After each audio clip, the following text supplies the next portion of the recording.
Hello students, welcome to law excellence IAS academy. ఇవాళ మనం పంచాయతీరాజ్ వ్యవస్థ గురించి మాట్లాడుకోబోతున్నాం. ఎందుకని అంటే మనము ప్రతి సంవత్సరం ఏప్రిల్ 24వ తేదీని జాతీయ పంచాయతీరాజ్ దినోత్సవంగా జరుపుకుంటాం. అవునా? మరి ఈ నేపథ్యంలో మనకి ఏం తెలియాలి? ఎగ్జామ్కి సంబంధించి మనకి పంచాయతీరాజ్ గురించి తప్పనిసరిగా క్వశ్చన్ అడుగుతారు.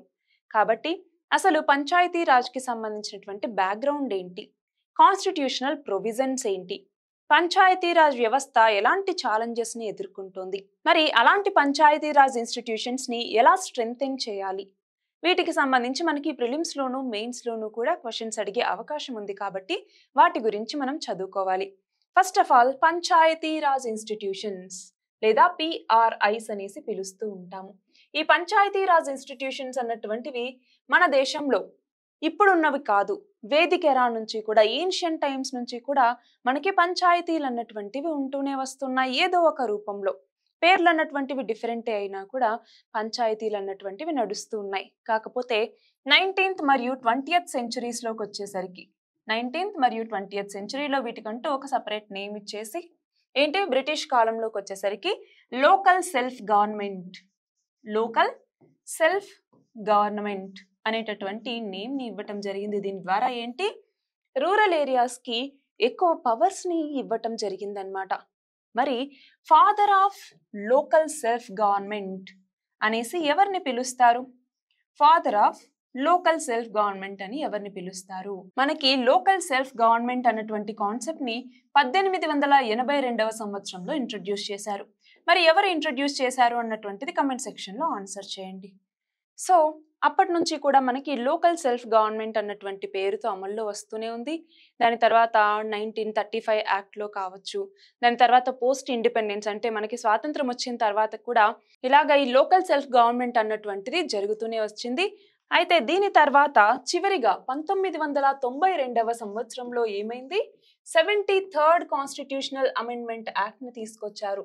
73rd కాన్స్టిట్యూషనల్ అమెండ్మెంట్ యాక్ట్ లేదా రాజ్యాంగ సవరణ చట్టం అనేసి పిలుస్తాము. దీని ద్వారా పంచాయతీరాజ్ ఇన్స్టిట్యూషన్స్ ఏవైతే ఉంటాయో వాటికి కాన్స్టిట్యూషనల్ స్టేటస్ ని ఇవ్వటం జరిగింది. మరి కాన్స్టిట్యూషనల్ స్టేటస్ ఇచ్చారు, మరి దానికి సంబంధించిన ప్రొవిజన్స్ ఏంటి? మన రాజ్యాంగంలో అసలు పంచాయతీరాజ్ ఇన్స్టిట్యూషన్స్ గురించి ఎక్కడెక్కడ మెన్షన్ చేశారు అంటే, ఫస్ట్ ఆఫ్ ఆల్ మనకి ఆర్టికల్ 40 అన్నటువంటిది. ఆర్టికల్ 40 మనకి డిపిఎస్పీస్ లో భాగం, directive principles of state policy లేదా ఆదేశిక సూత్రాలు అనేసి పిలుస్తాం. ఇందులో ఆర్టికల్ 40 అన్నటువంటిది ఏం చెప్తుంది, ఇదిగో ఒక లోకల్ సెల్ఫ్ గవర్నమెంట్ అన్నటువంటిది ఉండాలి, పంచాయతీరాజ్ వ్యవస్థ అన్నటువంటిది ఉండాలి, దీనికి పవర్స్ ఇవ్వాలి అన్నట్టుగా చెప్తుంది అనమాట. మరి దీనిని అమలు చేస్తూ ఇదిగో 1992లో 73వ రాజ్యాంగ సవరణ చట్టం ప్రకారం కాన్స్టిట్యూషనల్ స్టేటస్ ని వీటికి ఇవ్వటం జరిగింది. ఈ పంచాయతీరాజ్ ఇన్స్టిట్యూషన్స్ అన్నటువంటివి మన రాజ్యాంగంలో పార్ట్స్ అన్నటువంటివి ఉన్నాయి, విభాగాలు. అందులో పార్ట్ 9లో యాడ్ చేశారు. దీనికి సంబంధించి ఆర్టికల్స్ లేదా అధికరణలు అంటాము. ఎన్నవ ఆర్టికల్ నుంచి ఎన్నవ ఆర్టికల్ వరకు పంచాయతీరాజ్ ఇన్స్టిట్యూషన్స్ గురించి తెలుపుతాయి అంటే ఆర్టికల్ 243 నుంచి 243O వరకు కూడా పంచాయతీరాజ్ ఇన్స్టిట్యూషన్స్ గురించి మనకి తెలుపుతాయి. అంటే ఏమేమి ఉంటాయి? ఫర్ ఎగ్జాంపుల్ 3 టైర్ గవర్నమెంట్ అన్నటువంటిది పంచాయతీరాజ్ కింద ఉంటుంది అన్నట్టుగా. ఫర్ ఎగ్జాంపుల్ గ్రామ సభ అన్నటువంటిది కావచ్చు. రెండవది ఇంటర్మీడియట్ లెవెల్లో పంచాయత్ సమితిస్ అనేసి ఉంటాయి. మూడవది జిల్లా పరిషత్ అనేసి ఉంటుంది. అందులో గ్రామ పంచాయతీస్కి వచ్చేసరికి డైరెక్ట్ ఎలక్షన్స్ అనేవి జరిగితే, పంచాయత్ సమితిస్ కి అలాగే జిల్లా పరిషత్స్ కి కూడా ఇండైరెక్ట్ ఎలక్షన్స్ అనేవి జరుగుతాయి. అలాగే టెన్యూర్ కి సంబంధించి కూడా వీటిలో ఉంది. టెన్యూర్ ఎంత కాలం పాటు ఉంటారు? 5 సంవత్సరాల పాటు ఉంటారు. ఒకవేళ బై ఎలక్షన్స్ అనేవి గనక వస్తే, అంటే ఫర్ ఎగ్జాంపుల్ ఒక వేకెన్సీ అనేది వచ్చింది అంటే అక్కడ ఎన్నికలు జరగటానికి మాక్సిమం కాలం ఎంత అంటే 6 నెలలు మాత్రమే. 6 నెలల లోపు అక్కడ బై ఎలక్షన్స్ నిర్వహించాల్సి ఉంటుంది. అది కాకుండా వీళ్ళకి ఎన్నికలు నిర్వహించేది ఎవరు అంటే స్టేట్ ఎలక్షన్ కమిషన్ అన్నటువంటిది ఎన్నికల్ని నిర్వహిస్తుంది. అలాగే వీళ్ళ యొక్క ఫినాన్సెస్ కోసం మనకి స్టేట్ ఫినాన్స్ కమిషన్ అన్నటువంటిది, స్టేట్ ఫినాన్స్ కమిషన్ వీళ్ళ యొక్క ట్యాక్స్ డెవల్యూషన్ గురించి మాట్లాడుతుంది అనమాట. సో ఇలాగ వివిధ రకాల ప్రొవిజన్స్ ఈ పంచాయతీరాజ్ ఇన్స్టిట్యూషన్స్ కింద ఉన్నాయి. సో ఇలా వివిధ రకాల ప్రొవిజన్స్ ని 73rd కాన్స్టిట్యూషనల్ అమెండ్మెంట్ యాక్ట్ ద్వారా యాడ్ చేయటం జరిగింది. మరి గ్రామాలే మన దేశానికి పట్టుకొమ్మలు అనేసి చెప్తూ ఉంటాం కదా. మరి అది ఎంతవరకు సాధ్యమవుతోంది? ఈ పంచాయతీలు ఎంతవరకు ఇలా లోకల్ సెల్ఫ్ గవర్నమెంట్ ని సరిగ్గా ఇంప్లిమెంట్ చేస్తూ ఉన్నాయి అనేసి ఒక క్వశ్చన్ మార్క్ వస్తే ఇవి చాలా ఛాలెంజెస్ ని ఎదుర్కొంటున్నాయి అన్నటువంటిది మనం ముందుగా చెప్పేటటువంటి మాట. మరి ఎలాంటి ఛాలెంజెస్ ని ఎదుర్కొంటున్నాయి ఈ పంచాయతీరాజ్ ఇన్స్టిట్యూషన్స్ అన్నటువంటివి? ఇందులోకి వచ్చేసరికి ఒకటి మేజర్ గా వచ్చేసరికి ఫినాన్సెస్ కి సంబంధించి చాలా ప్రాబ్లమ్స్ ఎదుర్కొంటూ ఉన్నాయి. స్టేట్ నుంచి సరిగ్గా ఫినాన్సెస్ అన్నటువంటివి ఉండట్లేదు. రెండవది వచ్చేసరికి పంచాయతీ రాజ్ కి సరైనటువంటి పవర్స్ ఇవ్వట్లేదు. అలాగే వీటికి ఉన్నటువంటి ఫంక్షన్స్ ఏవైతే ఉన్నాయో ఆ ఫంక్షన్స్ ని సరిగ్గా నిర్వర్తించేంతగా వీటికి అవకాశం అన్నటువంటిది ఉండట్లేదు. మూడవది వచ్చేసరికి క్వాలిటీ మ్యాన్ పవర్ ఉండట్లేదు. Quality man power Panchayati Raj institutions లో అవైలబుల్ గా ఉండట్లేదు. అలాగే ఉమెన్ రిప్రజెంటేషన్ అన్నటువంటిది ఇప్పుడు మనకి పంచాయతీరాజ్ ఇన్స్టిట్యూషన్స్ లో కూడా అంటే లోకల్ సెల్ఫ్ గవర్నమెంట్ లో కూడా 1/3 రిజర్వేషన్ ని ఉమెన్ కి ఇవ్వటం జరిగింది. అలాగే ఎస్సీ ఎస్టీలకి కూడా రిజర్వేషన్ అన్నటువంటిది ఉంది. మరి ఈ ఎస్సీ ఎస్టీస్ ఎవరైతే ఉన్నారో వీళ్ళు కావచ్చు, ఉమెన్ కావచ్చు, అండర్ ప్రివిలేజ్డ్ సెక్షన్స్ ఎవరైతే ఉన్నారో వాళ్ళు కావచ్చు, వాళ్ళ యొక్క రిప్రజెంటేషన్ అన్నటువంటిది ఇక్కడ సరిగ్గా లేదు. ఫర్ ఎగ్జాంపుల్ ఉమెన్ ఇందులో పాల్గొన్న పంచాయతీల్లో గెలిచిన చాలా వరకు వాళ్ళ భర్తలు ఆ స్థానాన్ని ఆక్రమిస్తూ ఉన్నారు. అంటే ఏంటి, ఆవిడ ఒకవేళ ఫర్ ఎగ్జాంపుల్ సర్పంచ్ గా ఒక ఆవిడ ఎన్నికైనా కూడా ఆవిడేమో ఇంట్లో పనులు చేసుకుంటూనే ఉంటుంది, ఆవిడ భర్త ఏమో వెళ్ళి వీటిలో పాల్గొంటూ ఉంటారు. దాన్నే మనం ఏమంటాము, సర్పంచ్ పతి అనేసి పిలుస్తూ ఉంటాము. సర్పంచ్ పతి, సర్పంచ్ పతిజం అనేసి పిలుస్తూ ఉంటాం. ఈ సర్పంచ్ పతిజం వల్ల ఏమవుతోంది, మనకి ఉమెన్ యొక్క పార్టిసిపేషన్ అన్నటువంటి తగ్గుతోంది. అండర్ ప్రివిలేజ్డ్ పర్సన్స్ యొక్క పార్టిసిపేషన్ అన్నటువంటిది కూడా వీటిలో తగ్గుతూ వస్తుంది. అలాగే ఇక్కడ మనం చూస్తే గనక పొలిటికల్ ఇంటర్ఫిరెన్స్ అనేటటువంటిది ఎక్కువగా ఉంటుంది. వీటిలో పొలిటికల్ ఇంటర్ఫిరెన్స్ అనేటటువంటిది ఎక్కువగా వస్తుంది. అంతేకాదు ఇది 3 టైర్ గవర్నమెంట్ కదా, సో ఆ 3 టైర్ గవర్నమెంట్ లో ఆ పైన ఉన్నటువంటి ఆ మిగతా లెవెల్స్ ఏవైతే ఉన్నాయో ఆ లెవెల్స్ తో సరైనటువంటి కోఆర్డినేషన్ అన్నటువంటిది ఇక్కడ మిస్ అవుతుంది అనమాట. వీటికి పంచాయతీరాజ్ ఇన్స్టిట్యూషన్స్ ఆ పైన ఉన్నటువంటి ఆ 2 లెవెల్స్ తో కోఆర్డినేషన్ అన్నటువంటిది సరిగ్గా చేసుకోలేకపోతుంది.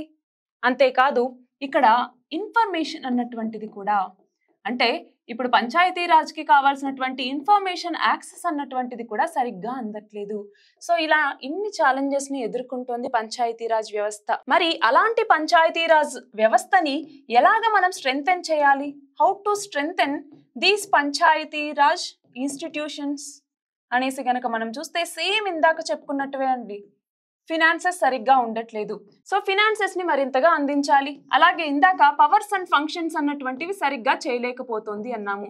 సో ఆ పవర్స్ అండ్ ఫంక్షన్స్ అన్నటువంటివి మరింతగా బాగా చేసేలాగా వీటికి అవకాశాలు కల్పించాలి. మనకి పంచాయతీరాజ్ ఇన్స్టిట్యూషన్స్ కి ఇదిగో ఇన్ని ఫంక్షన్స్ నువ్వు చేయాలి అన్నట్టుగా ఒక లిమిట్ అన్నటువంటిది ఉంది. అలాగే మనకి మున్సిపాలిటీస్ కి పంచాయతీరాజ్ ఇన్స్టిట్యూషన్స్ కూడా ఇన్ని సబ్జెక్ట్స్ నీవి అన్నట్టుగా ఇచ్చారు.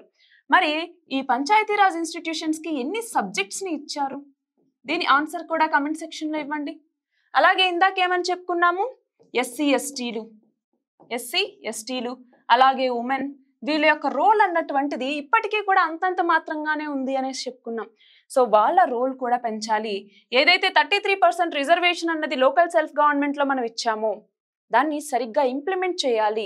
ఇందాక చెప్పుకున్నటువంటి సర్పంచ్ పతిజం ఏదైతే ఉందో దాన్ని పూర్తిగా నిర్మూలించడానికి ట్రై చేయాలి. అలాగే ఇందాకేమని చెప్పుకున్నాము, క్వాలిటీ మ్యాన్ పవర్ లేరు అనేసి చెప్పుకున్నాము.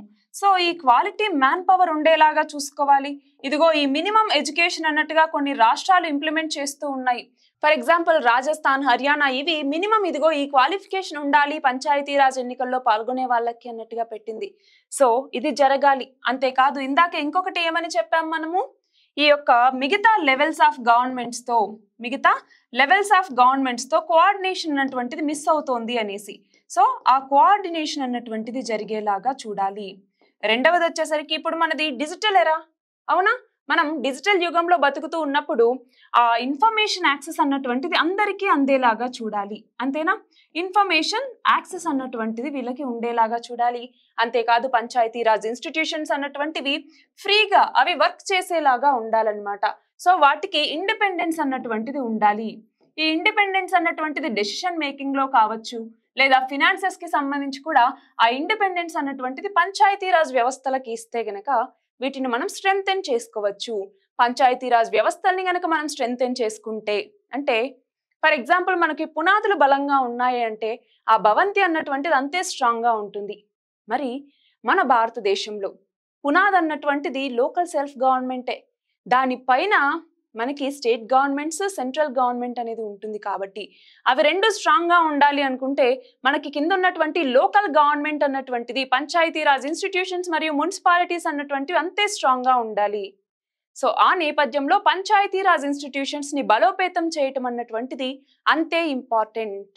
మరి అయితే ఇక్కడ చూస్తే పంచాయతీరాజ్ వ్యవస్థని మరింత బలోపేతం చేసేలాగా కొన్ని చర్యలు తీసుకున్న ఎగ్జాంపుల్స్ గురించి మనం ఇప్పుడు మాట్లాడుకుందాము. వాటినే బెస్ట్ ప్రాక్టీసెస్ అనేసి మనం పిలుస్తూ ఉంటాం కదా.